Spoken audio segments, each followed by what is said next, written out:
Hello and good afternoon. Welcome to another Illuminated Conversation. We're so excited to have you here with us today.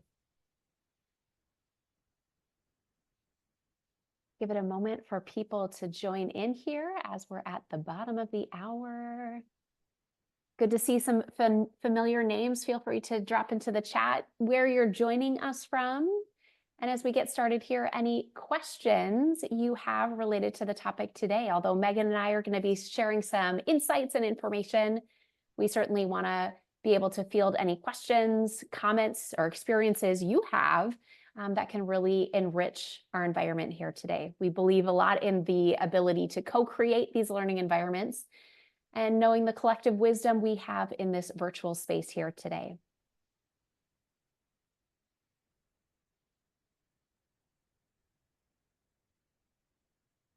Charity, so excited that you're here and joining us today.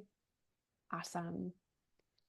Well, as I mentioned, today is another Illuminated Conversation. This is a series of conversations that we at the Lumen Group hold twice a month on topics that are really central to the work that we're doing. So what we're seeing, hearing from clients, the research that we're seeing, changes in the field that can really help empower and equip us to be even better individuals, leaders, and professionals.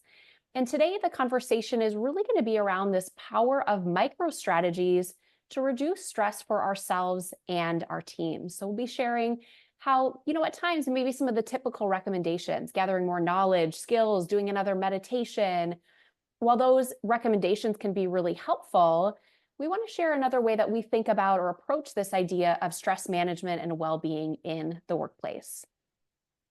And why we do that is, we're a team that's really dedicated and passionate to this idea of how we can create better working environments, conditions that really support the people that are inside of them, as a way to help leaders and their teams build this idea around psychological safety, team resilience, to promote engagement and ultimately productivity. So we do that in our work through some of our workshops, retreats, our leadership academies, through our individual and group coaching, really supporting leaders at all levels.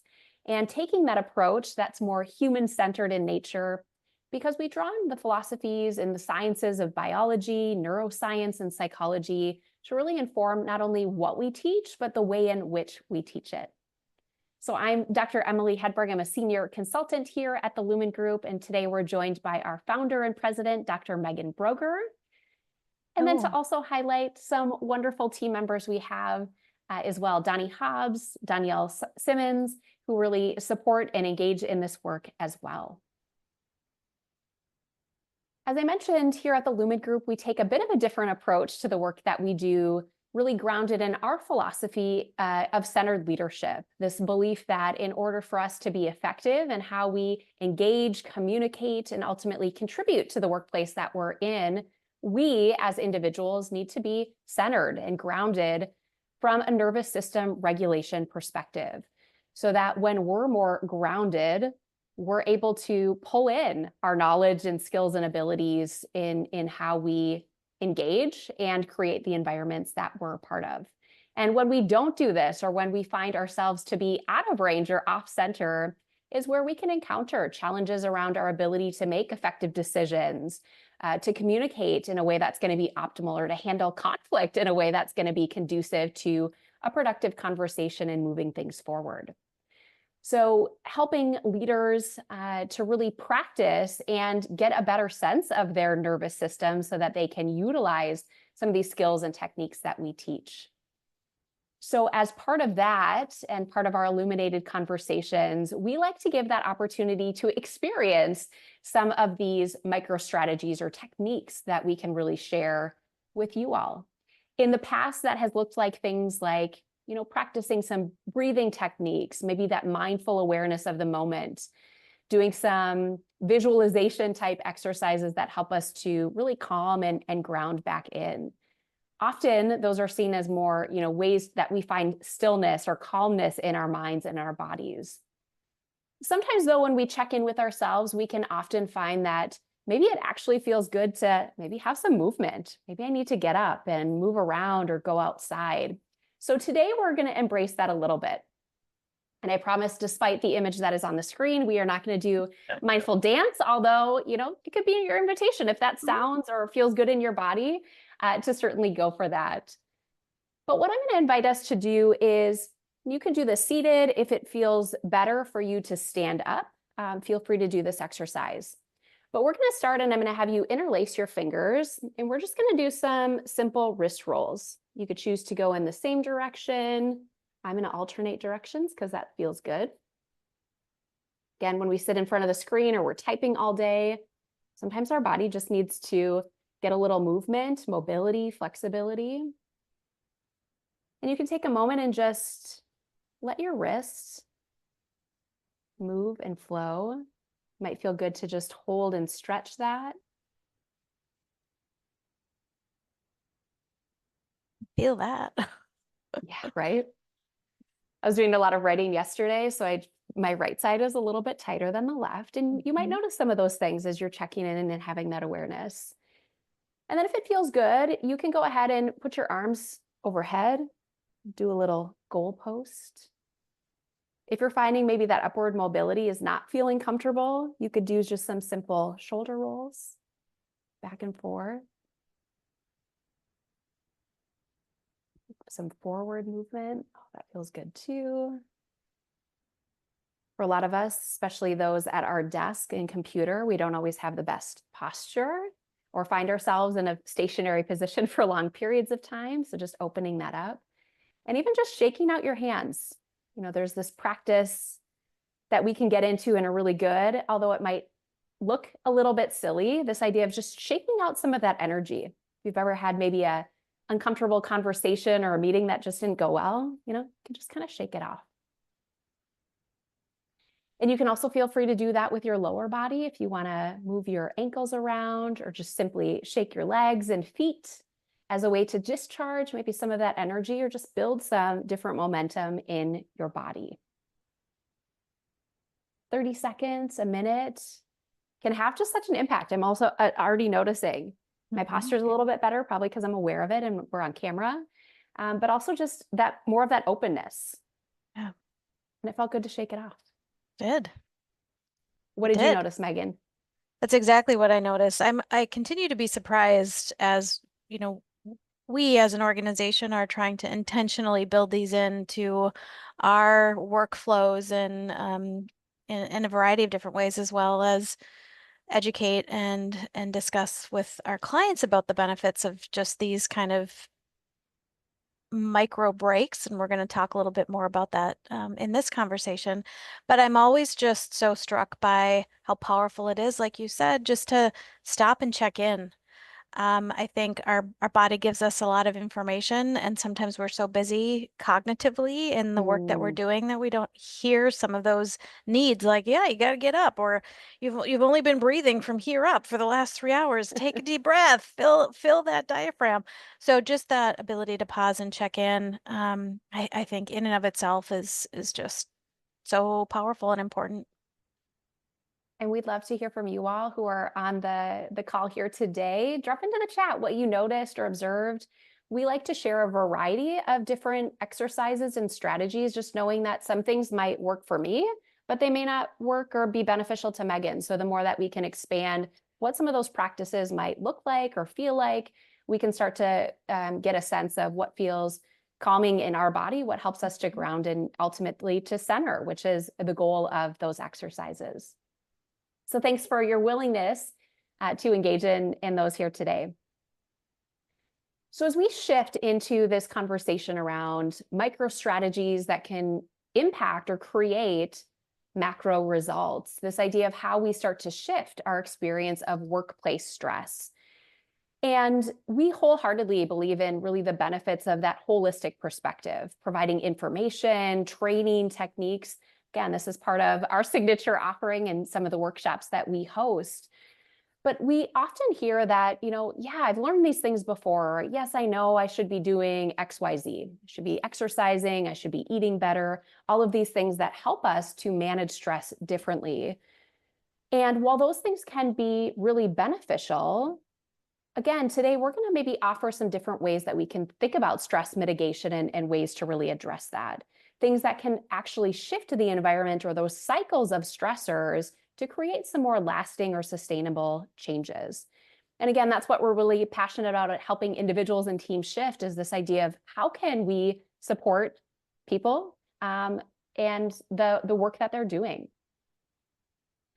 I thought a great place to start, and Megan, I'd be curious your perspective on this idea of, what is the difference between coping strategies and maybe some of those techniques or things that we learn, and this idea of change strategies? Yeah, that is a really good place to start because it's an important distinction. Change strategies, well, actually, let me start with coping strategies.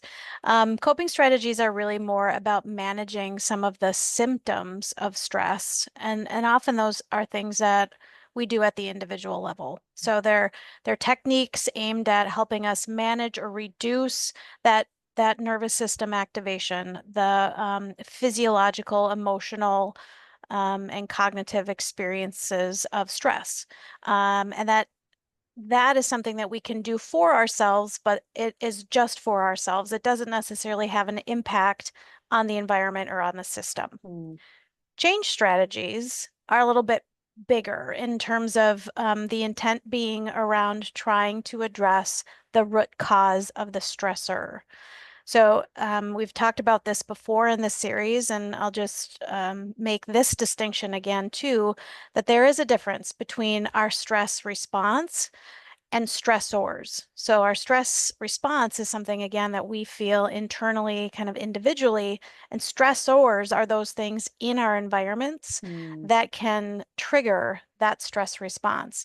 And we can be in the same environment, experiencing the same interactions and the same schedules and the same responsibilities, but what might be a stress, what might cause stress in my system might not in yours, because not all yeah. stress is experienced the same, and not all people are experience stress because of the same things.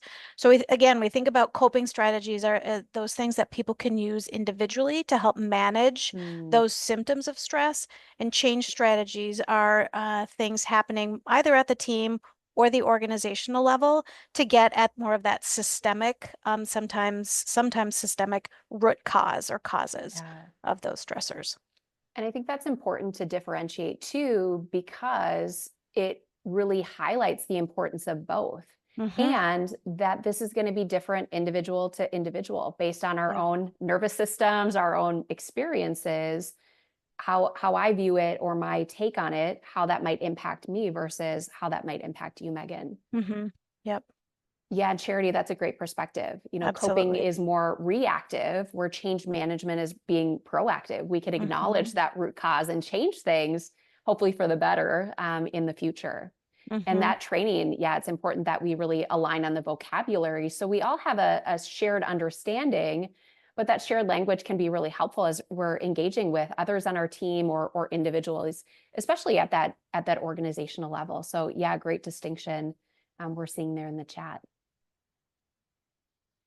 With that concept in mind and that definition, I thought we would take some time just sharing what we're hearing and seeing with some of the teams that we're working with in terms of, that individual coping. So some of those strategies, as well as, an emphasis in what we do is really changing the stressors, what's contributing to that environment, producing stress for individuals. Mm-hmm. And I think we often hear this idea of, people enjoying the work itself. That's not the exhausting element of it. It's all of the other things, the busy, the hurry, the pace that may not always be conducive to our sense of well-being or produces that cycle of stress in individuals. And I heard recently this distinction that I thought was really helpful. Busy tends to be more of those external things that cause stress, things like back-to-back meetings. We have lack of alignment on maybe how we use communication channels or how people can get in touch with us, clarity on priorities, where that hurry or that sense of urgency is more of that internal experience, feeling that need of, I don't have breaks or there's not time for breaks. I always need to be responsive and available to my team members or to my leader. What are some of the things you're hearing, or maybe a recent client engagement you can think of, Megan, where you started to get at identifying those stressors and providing some recommendations. Yeah, as you mentioned, this has become a space where we are spending a lot of time, which is working with teams of all different sizes to help them identify and then decide on how they are going to kind of manage themselves and manage their Mm, system in a way that's more kind of stress aware and stress informed. And so we've heard a variety of things, depending on the type of team, how they're situated, if they're in a hybrid model, if they're fully remote. There are a lot of these kinds of workplace variables that are coming into play.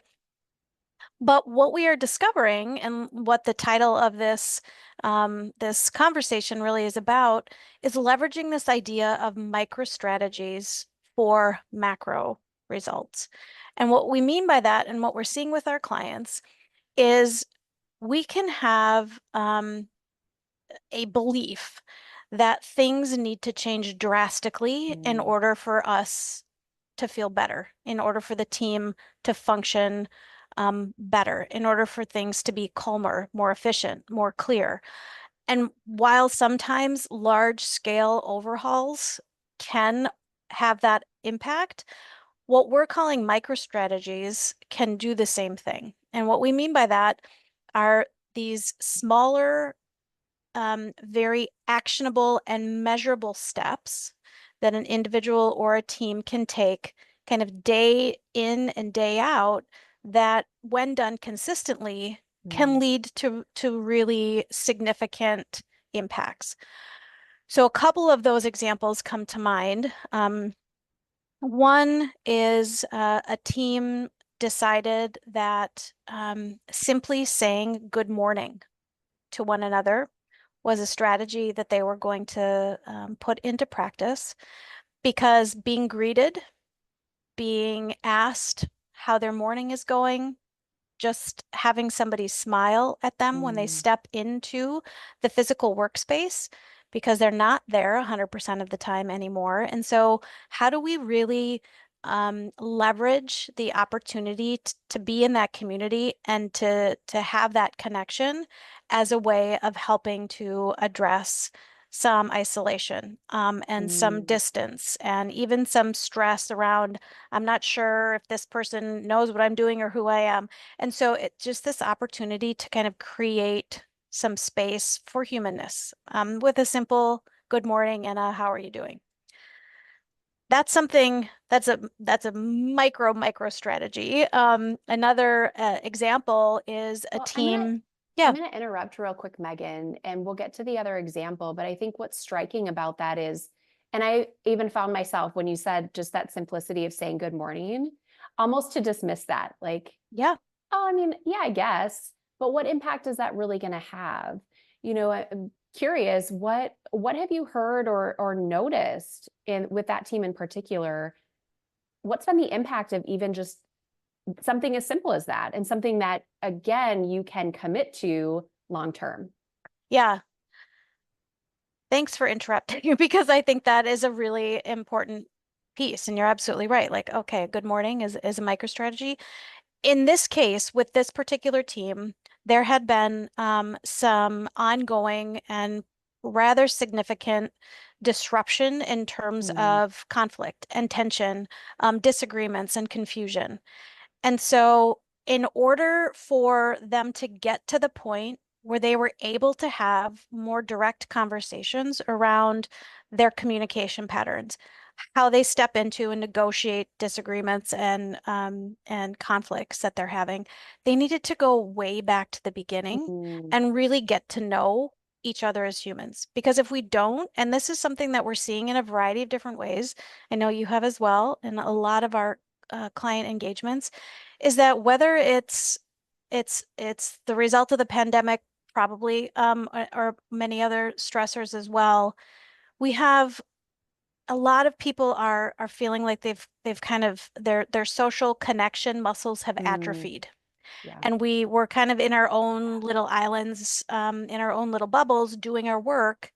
And now that we are reconnecting, again, in ways that might be familiar if you've been in the workplace, or might feel very new if you're just entering the workplace, Mm, entering the physical workplace, giving people the opportunity to actually get to know each other. yeah, Because that knowing people as people, not just as roles or technical capabilities, is something that can really generate this connective tissue. This yeah. I'm gonna extend the benefit of the doubt, and maybe that means that we're gonna experience less tension and we're gonna experience less conflict. So that's what this team has been noticing. Mm, Just with the practice of saying good morning over a couple of months, they have noticed that, along with now some additional communication training, that yeah. things have become much more fluid. Well, and it's that first next best step. What's Yes. going to get them to that ultimate goal of how they want to be functioning to a team, but really taking that step back to consider, well, yeah, where do we need to start in order for that to be effective? And for us to see some progress and wins, some changes, that's going to help us build that momentum. I know we've even heard Yeah. that from some engagements around, we're in back-to-back meetings. And so when we start the next meeting, we still have the hangover from the last meeting. We're stepping in with, okay, what's the priority agenda? And we forget about just some of those social niceties. When we Hmm. were, in person, we wouldn't just start the meeting. There would be that kind of Yeah. socialization that happens prior to. And I think, again, there's ways that we can do that skillfully in virtual settings. It's just that intentionality Yep. to have that impact. Yep. And I will just add too, in terms of this micro strategy that we're talking about with the good mornings, is that the team has reported that, again, while that is something very small and simple, when people did it and they did it consistently, it was a sign that that person was committed Mm, and that they were following through on the agreement that the team made to build cohesion. So it was kind of yeah, evidence. It was proof of people's willingness to kind of put the past in the past and move forward. So it's signaling as well yeah. an interest in strengthening and reducing stress. Yeah, which is building that trust Yeah, and safety. yeah, absolutely. What was the other example you were wanting to share, Megan? Yeah, so another team recognized that a challenge they were experiencing is that um, they functioned in work groups, and the work groups would change pretty quickly. And so I'd be working with this group of people this week, and next week I might be working Mm, with one of those people and maybe three new people. And then somebody external to the organization is now partnering with us as well. And so there were these kind of rapid changes in team dynamics just because of the kind of work that this team was doing. And so what they discovered was that there were significant problems with communication flow mm, and clarity of expectation, because they were just diving into doing the work each time they would get a new project team, and they kind of skipped over those opportunities to really get clear on roles. To have even a quick conversation about what is our goal here? What's our shared purpose? What are our expectations for how we're going to work together? And so even just a 1 hour conversation around how can we kind of set our team up for success in terms mm. of how we work together, not just what we're doing, that was a strategy that they put into place. We helped them develop a quick kind of team forming toolbox, a few things that they could do at the start of any new team forming Yeah. that would provide them with that platform that they could move much more quickly into the work itself and be far more productive as a result. And so much less stress in that process. Well, and it makes me think too, and to highlight that, Megan, just it is that intention. And again, Charity, what Mhm. you talked about, change management is about being proactive. Yeah. And so while that might seem, wow, an hour is a lot of people's time to just have the Mhm. conversation about how we're going to do the work Yep. rather than the work itself, but how much efficiency that might create, or as you're talking about, the connections created, so that when we do engage in the work, we're able to be Mhm. better, we're able Yep. to flourish. Yeah. It's that going slow to go fast concept in Yeah, practice. absolutely. Hmm. as we're 5 minutes left in our time here, would love if you have any questions to feel free to drop those in the chat, or maybe just even comments based upon what Megan and I have shared about so far. Yeah, Charity, absolutely. What an excellent investment for the team. And again, to think about how quickly things can change when we are very specific, intentional, and commit to something collectively. Mm-hmm. Mm-hmm. And I think, Emily, curious on your quick perspective on this as well, but one thing that I have definitely observed is how appreciative people have been for the opportunity to talk about Mhm. stress and stressors in the workplace. It's a lot of people describe it as kind of the elephant in the room that it's happening, but like don't look over there because we just got to keep the work going. And just the Mhm. opportunity to pause for a half day, a day, and just talk about what the Yeah, experience of being at work is like has been really healing and extraordinarily helpful. yeah. And transformational. And I think, Charity, you're nailing it in terms of it is that excellent investment, Hmm. but it is different, right? When we think about pace or how we typically do things, sometimes teams will say, well, this is a little bit uncomfortable because Yeah. we're used to going so quickly and just getting things done, but really seeing the value of taking that time to just have a bigger perspective and to have that opportunity to really connect and align as a team so Hmm. that moving forward, things can be much more productive. Hmm. But I think and at least for us in terms of facilitating those, it's really rewarding to see that team come together and Yeah. align around a shared goal and vision for what they want their work environment to be like. And again, Hmm. knowing whether that's, small team change or larger organizational change, it really just takes some of those simple interactions or doing things slightly different to have a really big impact. Hmm. Absolutely. Anything you'd add, Megan, or things you want to leave folks with here today?